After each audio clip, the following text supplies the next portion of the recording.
let's talk for a minute. So, I spend a lot of time on these videos talking about grand concepts of culture, and we talk about lots of interesting things, but a lot of times there are just some really fun stories that come out of this. I mean, for all of our grandiosity and pomposity and all our choreography and planning, the panache, oh boy, do we have some stories to tell, even on the innocuous stuff.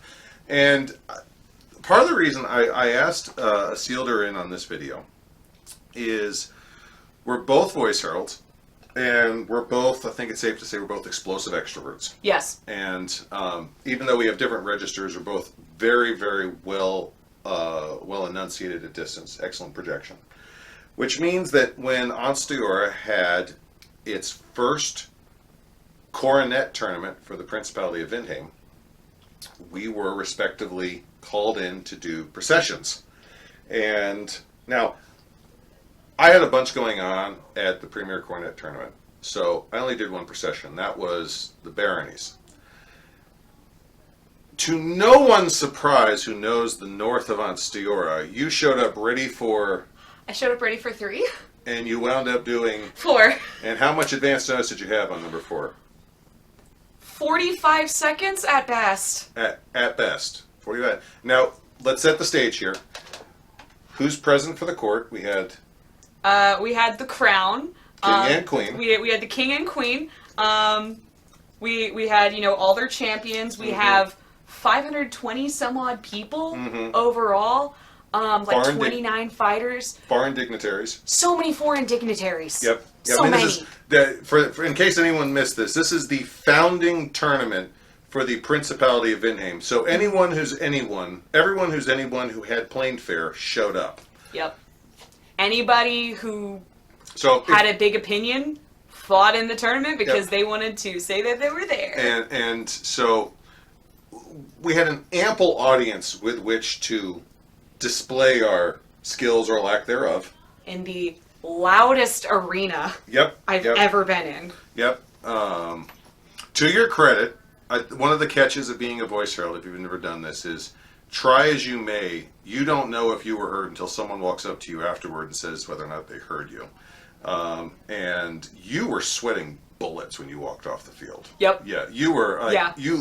This one looked like she was on her way to the headsman's block. I was going to go find somebody to go, squeeze the soul out of me so I could feel like a person again. And then I got dragged on for another procession. But from behind her, because we were, I think, 2 back, 3 back from... Because V4 was a couple back from Namron. Yeah, because so I did Namron. And then, so you were a couple back from behind there. Yeah, V4's second youngest, I believe, because it's us, then Northkeep. Yeah. And you... and then I also did Nikolai. With her back to me and several baronies worth of people between us, I could still hear and understand what she was saying. No names, but that's more than I could say for some of the people processing that day. We just got to work on our diction. Well, we also need to pick an arena that doesn't eat human voice like it's lunch.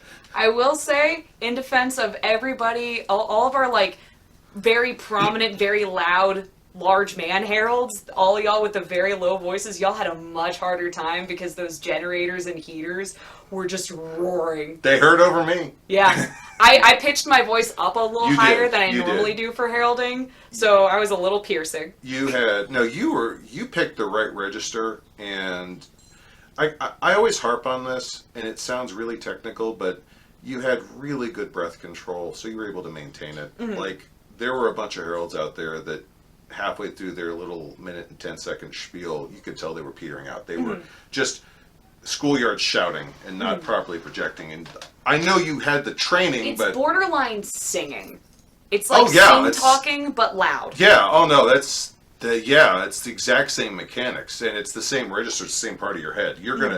You modulate your voice in voice heraldry when you're, especially for processional or court heraldry, the same way you modulate it and regulate it in a choir.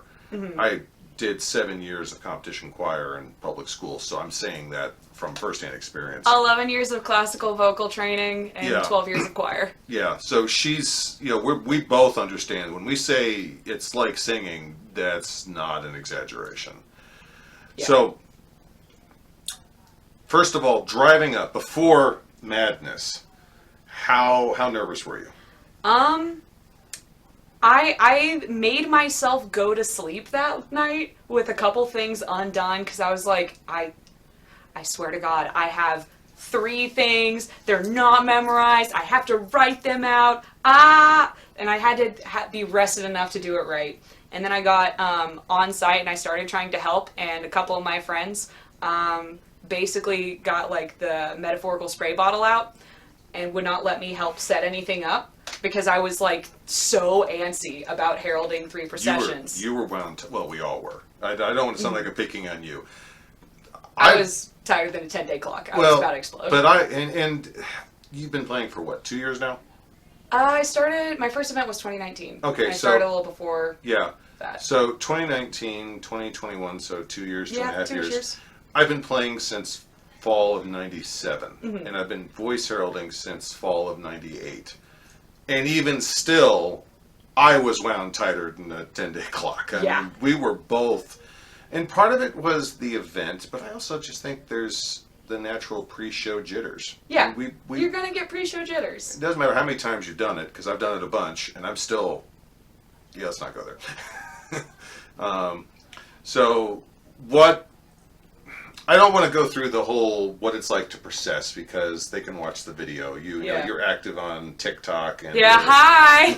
And there are Facebook videos, and they have the live stream. But what was your takeaway when you got done with the first procession? When I got done with the first procession, it was super. I've had a lot of people staring at me while performing before, because I've done football games, lacrosse games, basketball games.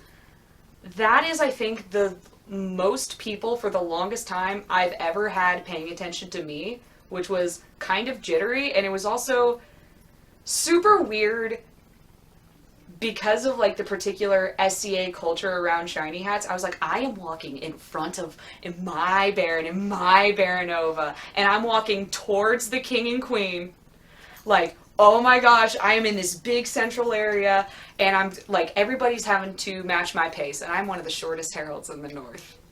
And it was a good pace. Yeah, Unfortunately, there were a few people who, I'm like, speedwalk. This is not a rabbit race, dude. Slow down. And even I was slow, and I still had to kind of peel off at the front and kind of come off at a weird angle. And I was like, "Oh my god, I screwed it up, and everybody's gonna hate me forever." One of the things that we both had to contend with was the path that we walked was not the path we rehearsed on the night before. They shortened it by at least 15 paces, if not 20, which doesn't sound like much, but when you're trying to cram your procession in, and all of a sudden they chop 20 seconds off of it, that's not good.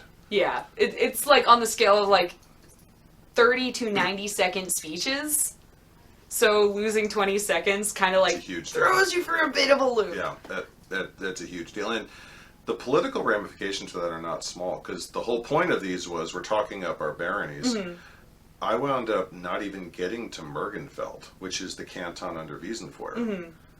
I had a couple people from Mergenfeld go, "What about us?" And I was like, I explained and they weren't mad at me, but this is a procession in front of all God-man creation and all the brass hats in the kingdom, and you leave off a group. That's what happens with this type of stuff. So it really was kind of rough on us. That is why I was like, I took my little weird little angle, because I was like, God dang it, everybody's going to know how much Namron rocks. Yep. And you did a good job on that. So, and it did make me finally, like, that is about the point. Like, I walked away from that. I was like, okay, I'm a real herald now. I could see that. I could see that. Like, I've been an officer for a while. Even before I was an officer, I was helping people with, like, name research. I'd been playing with armory. I'd been doing, like, the voice heraldry as a part of my, like, officership for a minute.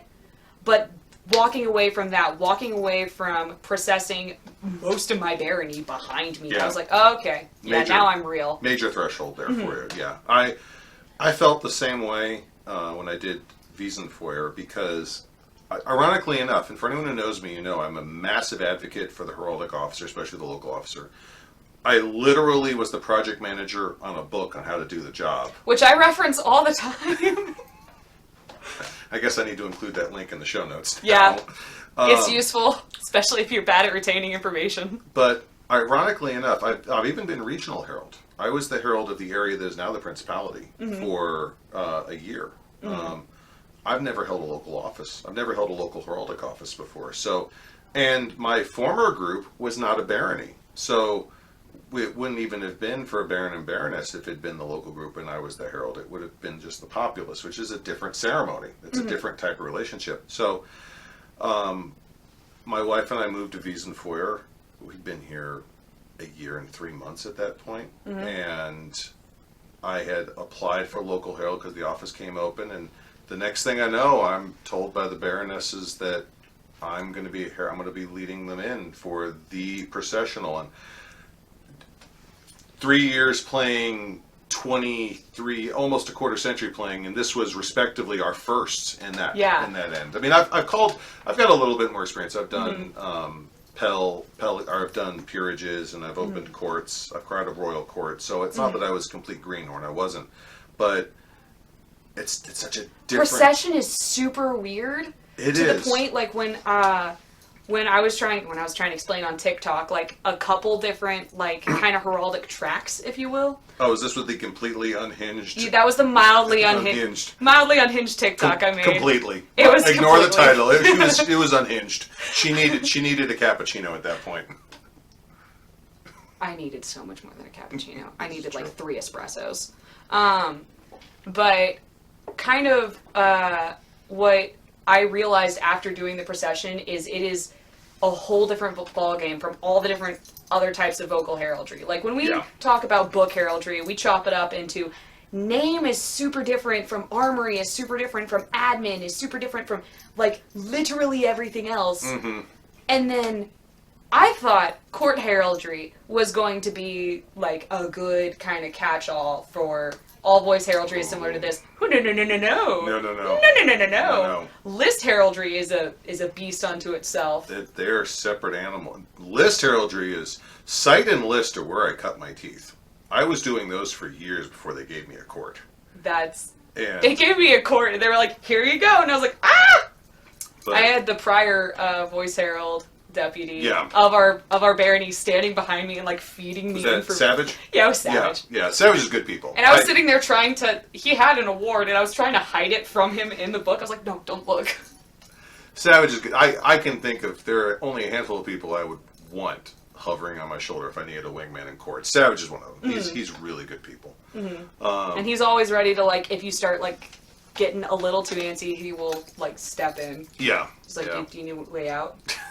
He's good. He's good. I've worked with Savage on that, mostly on the sight heraldry circuit, because And sight heraldry is a different ballgame from everything else too, because it tends to be so like go.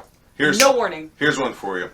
I want to do a put a finger down challenge for voice heralds. Yes. And one of them needs to be, you've ever been asked to sight herald 5 minutes after checking in at gate, and like you know every Ansteorran sight herald is going to drop a finger. It's like, dang it. Okay. But yeah, procession, I kind of described procession when I was giving a very loose description of each of like the tracks of voice heraldry as when you like all the attention just for a minute, just when you want to just kind of bask in that glow and you do want to talk somebody else up, procession is so good for that. 'Cause court, you've got to do it, and you've got to do it a lot longer, and it's a lot more structured, and there's more people staring at you for longer. But procession, it's like 60 seconds, you are the center of the world, you are the loudest person, everybody sits and stares at you, and you go, yes. So you did 3 processions. Where did the 4th one come in?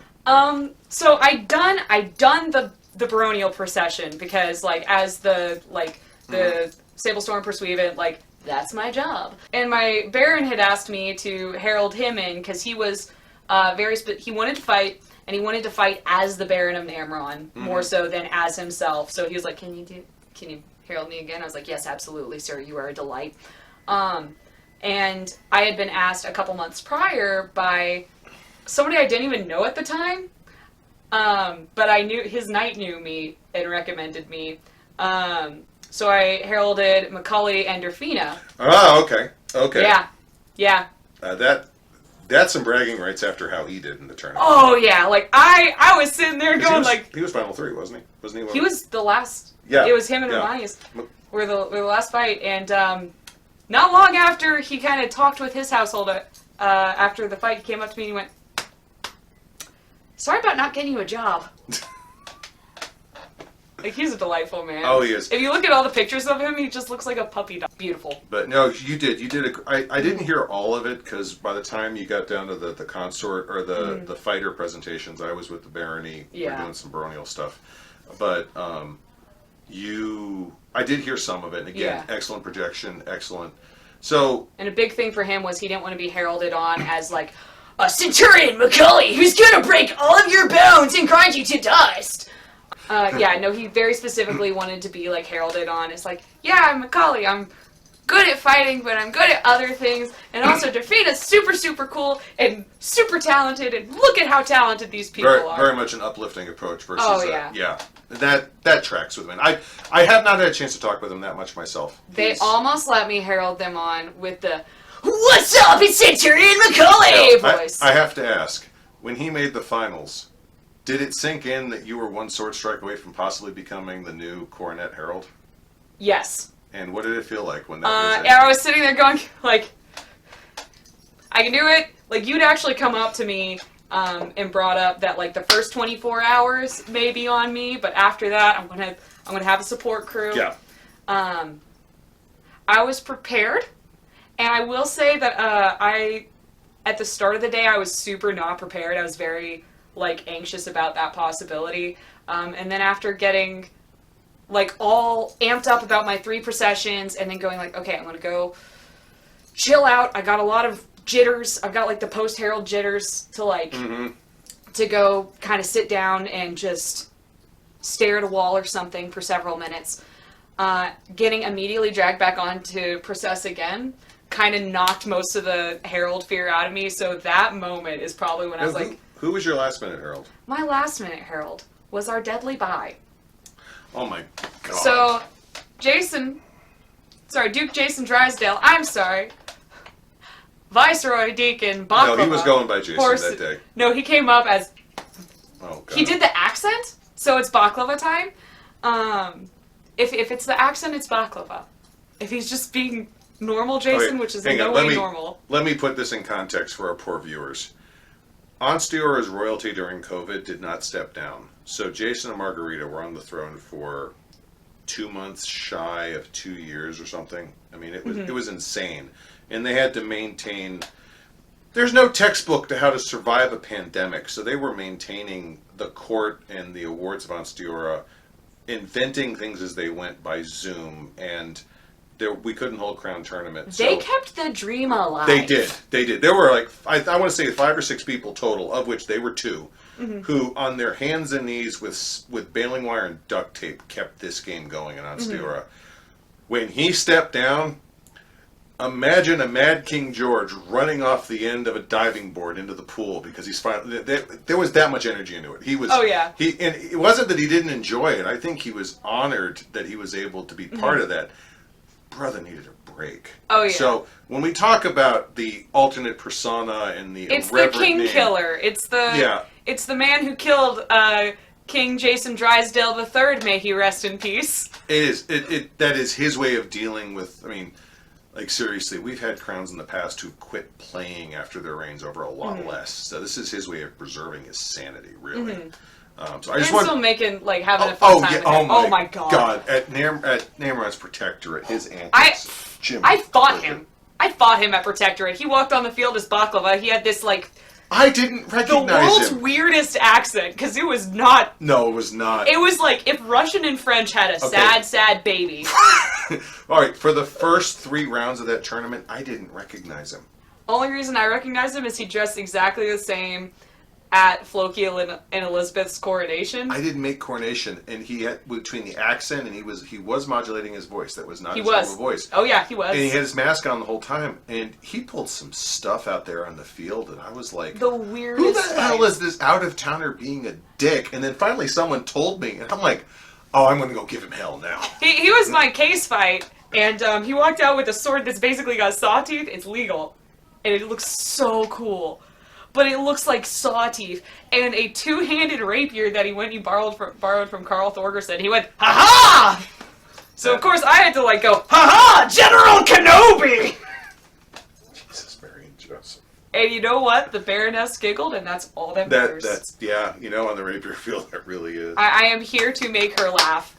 So you heralded in 2 fighters, the Deadly Buy, and your barony. Yeah. And I'd been jumped about the Deadly Buy. And here I am. All I did was the barony of Wiesenfeuer, and I'm feeling kind of lackluster about You made everything like else kind of happen. Like I was sending people to you and to Thomas. Yeah. Well, and a lot of my contributions are beforehand. Like I did the Batons, which they got some mileage out of those things. Oh yeah. And if you haven't seen my Baton video, the advantage of a Herald's Baton is it visually amplifies what you're doing. So you're not just another one of these 50 schmucks at a distance waving your arms around it. When someone takes a little schmuck. Yeah, when someone takes a 3-foot white baton and points it at you, you'll notice it. And then, gestures follow, and it's like, oh wait, we need to go that way. But I will say the funny thing about the Deadly Buy is I was the last herald to be made aware of it. But there was still one herald that had not been informed, and it was the court herald. Oh, God. So everybody else knew, and they were like, hey, Ashildr, can you herald the Deadly Buy? And I was sitting there like, I don't have time to write a script. And they were like, no, just say, like, he's super deadly, he's super cool, he's gonna do so much murder out there. Yeehaw! And make sure to call him the Dread Pirate Roberts. And we'll just sit there and we're gonna, like, cower in fear of how scary he is. And I was like, okay, we can do this. And I round the corner, and I'm staring at Etienne. He's like, okay, I'll cue you on. And I square up, and I'm staring down the crown, and I'm pretty sure Floki noticed that I was standing there. Brian did not. Nope, Brian wouldn't have. The court herald got half a syllable in, and I started shouting. And in that moment, I had to realize, of the people up there, if Floki wanted to kill me, he'd be in his rights, but Jason would be my meat shield since he dragged me into this. If Her Majesty Queen Elizabeth wanted to kill me, it would be an honor. If she wanted her Queen's Champion to kill me, you know what? He still has one free shot against me. And you know what? If Brian was gonna kill me, I'll take it.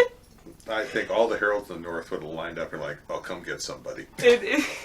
Just cart my sad little body. Just cart it away. I do remember you heralding that. Because that was the first time I'd heralded off script ever. Because I have my little script in court. I have the big book that's bigger than I am. I've got my little court script. I had my processional scripts. And while I was processing with my scripts, I was holding them here and gesturing broadly and looking at the crown and blah, blah, blah. When I was off script, it was just arms wide. Yep. Now...